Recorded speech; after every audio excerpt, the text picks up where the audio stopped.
হলিউডের কিংবদন্তি অভিনেত্রী মার্লিন মনরো আজও সৌন্দর্য, আবেদন ও কারিশমার প্রতীক। তার মুগ্ধকর হাসি, অনন্য উপস্থিতি ও অভিনয় গুণ কোটি মানুষের হৃদয়ে স্থায়ী জায়গা করে নিয়েছে।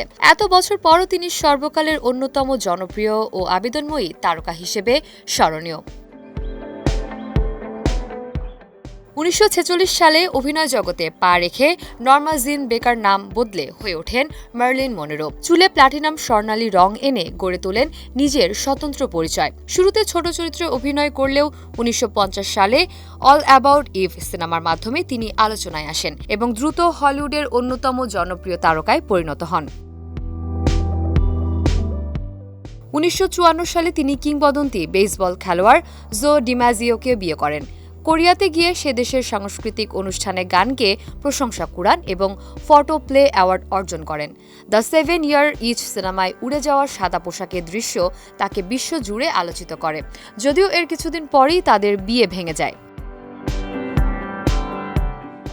1956 সালে নাট্যকার আর্থার মিলারকে বিয়ে করে নতুন উদ্যমে অভিনয়ে ফেরেন Munro. Bus stop, the Prince and the showgirl এবং পরে সাম লাইক ইট হট সিনেমায় অসাধারণ অভিনয়ের জন্য তিনি ব্যাপক প্রশংসা পান। সাম লাইক ইট হট ছবির জন্য তিনি গোল্ডেন গ্লোব পুরস্কারও জিতেছিলেন।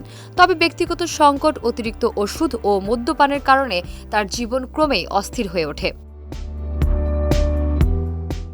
1961 সালে আর্থার মিলারের সঙ্গে বিচ্ছেদের পর মনরো আরও নিঃসঙ্গ হয়ে পড়েন।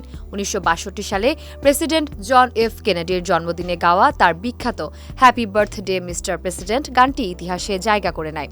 একই বছরে মাত্র 36 বছর বয়সে তার জীবনাবসান ঘটে।